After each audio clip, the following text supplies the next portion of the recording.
ಆಕಾಶವಾಣಿ ಮೈಸೂರು.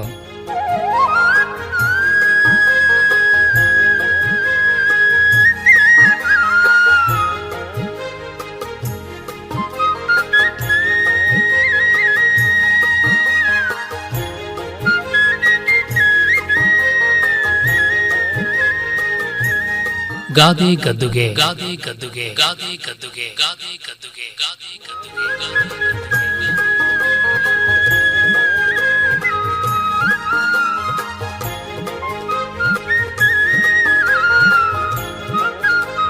ರಚನೆ ಹಾಗೂ ಪ್ರಸ್ತುತಿ ಡಾಕ್ಟರ್ ಎಂಎಸ್ ವಿಜಯಹರನ್. ಕಾರ್ಯವಾಸಿ ಕತ್ತೆ ಕಾಲ್ ಕಟ್ಟದ್ನಂತೆ.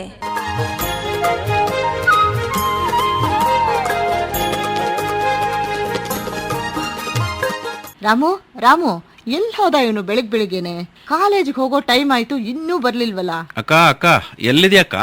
ಇಲ್ಲೇ ಇದೀನಲ್ಲ ರಾಮು, ನೆನೆದವ್ರ ಮನದಲ್ಲಿ ಅನ್ನೋ ಹಾಗೆ ಬಂದ್ಯಲ್ಲ. ಎಲ್ಲಿ ಹೋಗಿದ್ದೆ ನೀನು?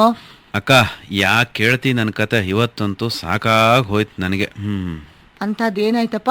ಗಾಬರಿ ಆಗ್ಬೇಡಕ್ಕ, ಅಂತ ವಿಷಯ ಏನೂ ಆಗ್ಲಿಲ್ಲ. ಮತ್ತೆ ಸ್ವಲ್ಪ ಬೇಜಾರಾಗೋ ವಿಷಯ. ಬೇಜಾರ? ಯಾಕೆ, ಏನಾಯ್ತು? ನನ್ನ ಫ್ರೆಂಡ್ ಒಬ್ಬಿದ್ದಾನೆ, ಭಾರೀ ಜಿಪುಣ ಬುದ್ಧಿ, ಎಲ್ಲದಕ್ಕೂ ಏನೋ ಒಂಥರ ತುಂಬಾ ಸ್ವಾರ್ಥಿ. ಅಯ್ಯೋ, ಅಂಥವನ ಸ್ನೇಹದಿಂದ ನಿನಗೇನಾಗ್ಬೇಕು ಹೇಳು? ನಿನ್ ಪಾಡಿಗೆ ನೀನಿರು. ಹಾಗಲ್ಲಕ್ಕ, ಇವತ್ತೇನಾಯ್ತು ಅಂದ್ರೆ ಅವನ ಹತ್ರ ಒಂದು ಒಳ್ಳೆ ಇಂಜಿನಿಯರಿಂಗ್ ರೆಫರೆನ್ಸ್ ಬುಕ್ ಇದೆ. ಈಗ ಅದು ಔಟ್ ಆಫ್ ಪ್ರಿಂಟ್, ಎಲ್ಲೂ ಸಿಗಲ್ಲ, ನಮ್ಮ ಲೈಬ್ರರಿನಲ್ಲೂ ಇಲ್ಲ. ಅದಕ್ಕೆ ಅವನನ್ನ ಒಂದು ಸಲ ಓದ್ಕೊಡ್ತೀನಿ ಕೊಡಪ್ಪ ಅಂತ ಕೇಳಕ್ ಹೋಗಿದ್ದೆ. ಕೊಡಕ್ಕದು ಏನು ಸತಾಯಿಸ್ತಾ ಅಂತೀಯ? ಅವನನ್ನ ಕಾಡಿ ಬೇಡಿ ಪುಸ್ತಕ ತರೋ ಹೊತ್ತಿಗೆ ನನಗೆ ಸಾಕಾಯ್ತು.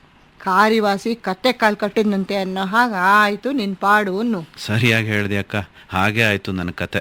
ಮತ್ತೆ ಅದೇನಕ್ಕ ನೀನು ಹೇಳಿದ ಗಾದೆ? ಕಾರಿವಾಸಿ ಕತ್ತೆ ಕಾಲ್ ಕಟ್ಟಿದ್ನಂತೆ ಅಂತ. ಕಾರಿವಾಸಿ ಕತ್ತೆ ಕಾಲ್ ಕಟ್ಟದ್ನಂತೆ, ಚೆನ್ನಾಗಿದೆ ಗಾದೆ, ಪ್ರಾಸಬದ್ಧವಾಗಿ. ಆದ್ರೆ ಅಕ್ಕ, ಕಾರಿವಾಸಿ ಎಲ್ಲಾದ್ರೂ ಕತ್ತೆ ಕಾಲ್ ಕಟ್ಟಕ್ಕಾಗತ್ತಾ? ಏನಕ್ಕ ಈ ಗಾದೆ ಬಹಿರಂಗ ಅಂತರಂಗದ ಅರ್ಥ ಎಲ್ಲ? ರಾಮು, ಈ ಕಾರಿವಾಸಿ ಕತ್ತೆ ಕಾಲ್ ಕಟ್ಟಿದ್ನಂತೆ ಅನ್ನೋ ಗಾದೆನ ನಾವು ನಮ್ಮ ದಿನನಿತ್ಯದ ವ್ಯವಹಾರಗಳಲ್ಲಿ ತುಂಬಾನೇ ಬಳಸ್ತಾ ಇರ್ತೀವಲ್ವಾ.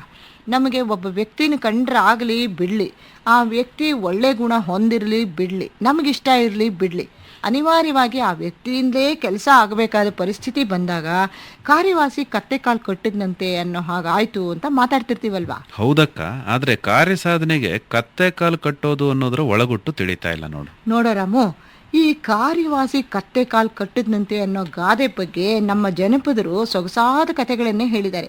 ಒಂದು ಕತೆ ಭಾಗವತದ ಸಂದರ್ಭನ ಪ್ರತಿನಿಧಿಸಿದ್ರೆ, ಮತ್ತೊಂದು ರಾಮಾಯಣವನ್ನ ಪ್ರತಿನಿಧಿಸುತ್ತೆ, ಇನ್ನೊಂದು ಶ್ರೀಸಾಮಾನ್ಯರ ವ್ಯವಹಾರವನ್ನ ಪ್ರತಿನಿಧಿಸುತ್ತೆ. ಅಕ್ಕ, ನನಗಂತೂ ನಿನ್ನ ಮಾತಿನ ಅರ್ಥ ಪೂರ್ತಿ ಆಗ್ತಾ ಇಲ್ಲ. ಕಥೆಗಳನ್ನ ವಿವರಿಸಿ ಹೇಳು, ಚೆನ್ನಾಗಿರುತ್ತೆ ಕೇಳಕ್ಕೆ.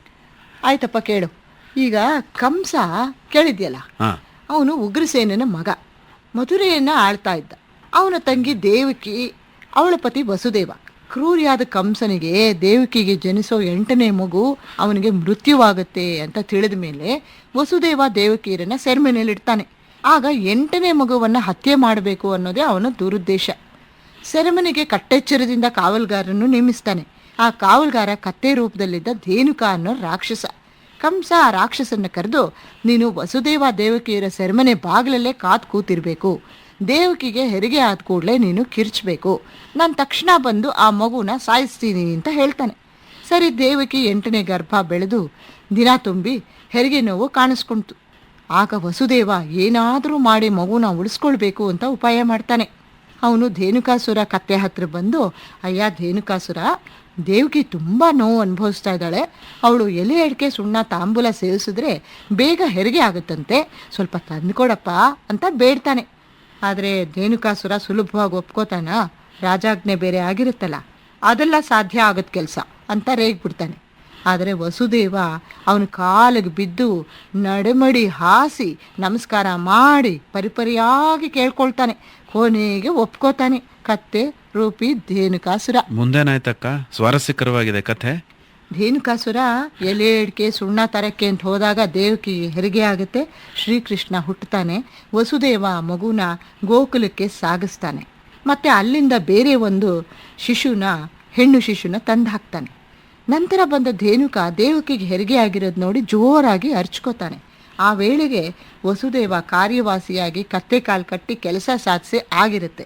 ಮುಂದೆ ಶ್ರೀಕೃಷ್ಣ ಬೆಳೆದು ಕಂಸವಧೆ ಮಾಡೋದನ್ನೆಲ್ಲ ನಾವು ಪುರಾಣ ಕಥೆಯಲ್ಲೆಲ್ಲ ಕೇಳ್ತೀವಲ್ವಾ. ಚೆನ್ನಾಗಿದೆ ಅಕ್ಕ ಈ ಗಾದೆ ಹಿಂದಿರೋ ಕಥೆ. ಅಷ್ಟೇ ಅಲ್ಲ ರಾಮು, ತುಂಬ ಮುಖ್ಯವಾದ ವಿಷಯ ಅಂದರೆ ಹಿಂದೆ ಕಾರ್ಯವಾಸಿ ಕತ್ತೆ ಕಾಲನ್ನ ವಸುದೇವ ಕಟ್ಕೊಂಡ ಸಂಗತಿ ಹೇಳೋ ಶಿಲ್ಪ ಕಲಾಕೃತಿ ಒಂದು ಚಿಕ್ಕಮಗಳೂರು ಜಿಲ್ಲೆ ತರೀಕೆರೆ ತಾಲೂಕು ಅಮೃತಾಪುರದಲ್ಲಿರೋ ಅಮೃತೇಶ್ವರ ದೇವಸ್ಥಾನದ ಗೋಡೆ ಮೇಲಿದೆಯಂತೆ ಕಣೋ. ಆ ಕಡೆ ಹೋದಾಗ ನಾವೆಲ್ಲ ತಪ್ಪದೆ ಅದನ್ನ ನೋಡ್ಬೇಕಕ್ಕ. ಖಂಡಿತ. ಇನ್ನೊಂದು ಕತೆ ಏನು ಹೇಳುತ್ತೆ ಗೊತ್ತಾ, ಮನುಷ್ಯರಿಗೆ ಸಂಬಂಧಪಟ್ಟಿದ್ದು. ಸತ್ತಿಗಾಲ ಅನ್ನೋ ಊರಿನಲ್ಲಿ ಇಬ್ರು ಅಣ್ಣ ತಮ್ಮಂದಿರಿದ್ರಂತೆ ಕಣೋ. ಅವರು ಕಡುಬಡತನ ಅನುಭವಿಸ್ತಾ ಇದ್ರಂತೆ. ಒಂದಿನ ಆ ಊರು ಬಿಟ್ಟು ಪಟ್ನಾ ಸೇರಿ ಬದುಕಬೇಕು ಅಂತ ತೀರ್ಮಾನಿಸಿ ಹೊರಟ್ರಂತೆ. ದಾರಿಲಿ ಕಾಡಲ್ಲಿ ಬರ್ತಾ ಇರಬೇಕಾದ್ರೆ ಯಾರೋ ನರಳ್ತಾ ಇರೋ ಶಬ್ದ ಕೇಳಿಸ್ತಂತೆ. ಅಲ್ಲಿ ಇಲ್ಲಿ ನೋಡಿದಾಗ ಅಲ್ಲೇ ಒಂದು ಹಳ್ಳದಲ್ಲಿ ಒಂದು ಕಾಪಾಲಿ ಸ್ವಾಮಿ ಜಾರ್ ಬಿದ್ದೋಗಿದ್ದಂತೆ. ಈ ಅಣ್ಣ ತಮ್ಮಂದ್ರು ಕಷ್ಟಪಟ್ಟು ಅವನನ್ನ ಮೇಲಕ್ಕೆ ಎತ್ತುತ್ತಾರಂತೆ. ಆಮೇಲೆ ಆ ಸ್ವಾಮಿ ತನ್ನ ಆಶ್ರಮದ ದಾರಿ ತೋರಿಸ್ತಾನೆ. ಅಲ್ಲಿ ಆ ಸ್ವಾಮಿಗೆ ಶುಶ್ರೂಷೆ ಎಲ್ಲ ಮಾಡ್ತಾರೆ ಈ ಅಣ್ಣ ತಮ್ಮಂದ್ರು. ಅದನ್ನು ಮೆಚ್ಕೊಂಡು ಸ್ವಾಮಿ ನಿಮ್ಗೇನು ಬೇಕೋ ಕೇಳಿ ಅಂತ ಹೇಳ್ತಾನೆ. ಸರಿ, ಒಂದು ಚಿನ್ನದ ರಾಶಿನೇ ಸೃಷ್ಟಿ ಮಾಡ್ತಾನಂತೆ ಮಂತ್ರಶಕ್ತಿಯಿಂದ. ಎಷ್ಟು ಬೇಕೋ ತಗೊಳ್ಳಿ ಅಂತಾನೆ. ಅಣ್ಣ ಅತಿ ಆಸೆಯಿಂದ ಒಂದು ಮೂಟೆ ಚಿನ್ನದ ನಾಣ್ಯನೇ ತಗೋತಾನಂತೆ. ತಮ್ಮ ಏನ್ ಮಾಡ್ತಾನೆ? ತಮ್ಮ ತನಗೇನಾದ್ರೂ ವ್ಯಾಪಾರ ಮಾಡೋಕ್ಕೆ ಬಂಡವಾಳ ಬೇಕಾಗತ್ತೆ, ಅದಕ್ಕೆ ಒಂದು 5 ನಾಣ್ಯ ಆಶೀರ್ವಾದ ಮಾಡಿ ಕೊಡಿ ಸಾಕು ಅಂತ ಸ್ವಾಮಿನ ಕೇಳ್ತಾನೆ. ಸ್ವಾಮಿ ಹಾಗೇ ಮಾಡ್ತಾನೆ. ಆ ಹೊನ್ನು ಅಕ್ಷಯವಾಗಲಿ ಅಂತ ಆಶೀರ್ವಾದ ಮಾಡ್ತಾನೆ. ಮೂಟೆ ಚಿನ್ನದ ನಾಣ್ಯ ತಗೊಂಡ ಅಣ್ಣ ಏನ್ ಮಾಡದ್ನಕ್ಕ? ಅವನು ಗಂಭೀರವಾಗಿ ಊರಿಗೆ ಹೋಗ್ಲಿಲ್ಲ. ಹೇಗಿದ್ರು ಬೇಕಾದಷ್ಟು ದುಡ್ಡಿದೆ, ದೇಶ ಎಲ್ಲ ಸುತ್ತಾಡ್ಕೊಂಡು ಮಜಾ ಮಾಡಿಕೊಂಡು ಆಮೇಲೆ ಊರಿಗೆ ಹೋದ್ರಾಯ್ತು ಅಂತ ಯೋಚಿಸ್ದ. ಆದರೆ ಚಿನ್ನದ ಮೂಟೆ ತಗೊಂಡು ಹೋಗ್ಬೇಕಲ್ಲ, ಅದಕ್ಕೆ ಗುರುಗಳೇ ಇದನ್ನು ಹೇಗೆ ತಗೊಂಡು ಹೋಗಲಿ ಅಂತ ದುಃಖಿಸ್ತಾ ನಿಂತ್ಕೊಂಡ. ಆಗ ಗುರು ಮಂತ್ರದ ನೀರು ಚುಮ್ಕಿಸ್ತಾನೆ. ತಕ್ಷಣ ಒಂದು ಕುದುರೆ ಸೃಷ್ಟಿಯಾಗ್ಬಿಡುತ್ತಂತೆ. ಅದನ್ನು ಹತ್ಕೊಂಡು ಅಣ್ಣ ಹೊರಟು ಬಿಡ್ತಾನೆ.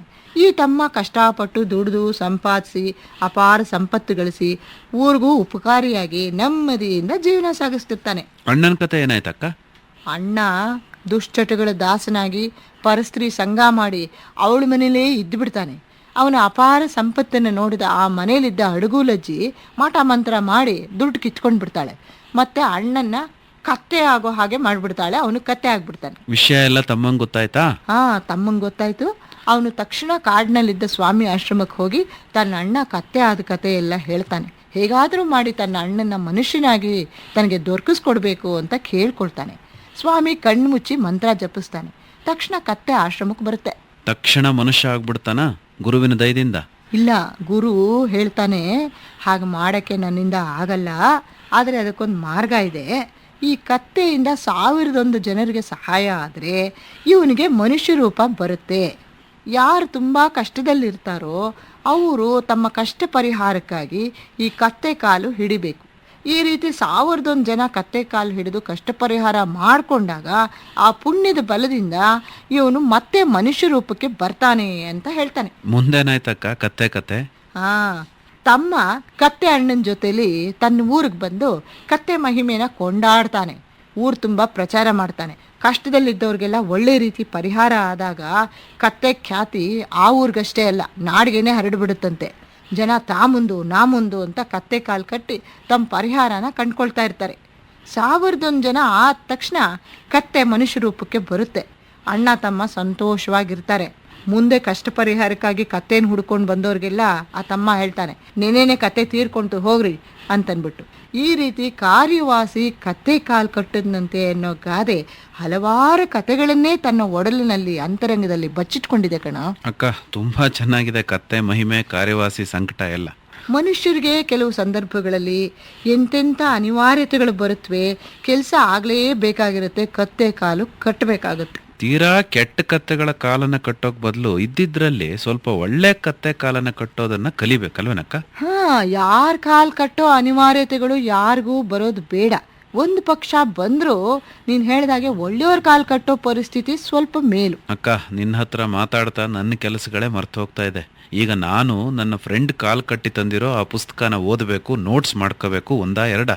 ಆಯ್ತಪ್ಪ, ತಿಂಡಿ ತಿಂದು ಓದಕ್ಕೆ ಕೂತ್ಕೋ ಆಯ್ತಾ? ಏನಕ್ಕ ತಿಂಡಿ? ಮಸಾಲೆ ದೋಸೆ. ಆಹಾ, ಮನೆಯೆಲ್ಲ ಘಮ ಘಮ ಅಂತಿದೆ, ಬೇಗ ಬೇಗ ಕೊಡಕ್ಕ. ರೆಡಿ, ತಟ್ಟೆ ತಗೋ.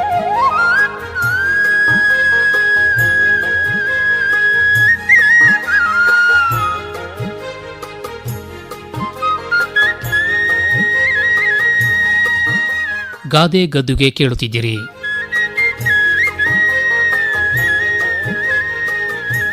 ರಚನೆ ಹಾಗೂ ಪ್ರಸ್ತುತಿ ಡಾಕ್ಟರ್ ಎಂಎಸ್ ವಿಜಯಹರನ್.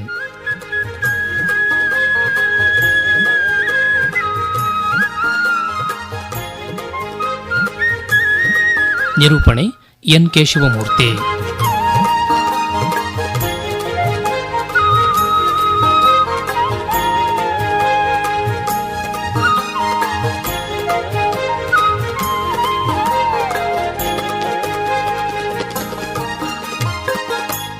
ಈ ಕಾರ್ಯಕ್ರಮ ಆಕಾಶವಾಣಿ ಮೈಸೂರು ಕೇಂದ್ರದಿಂದ ಮೂಡಿಬಂತು.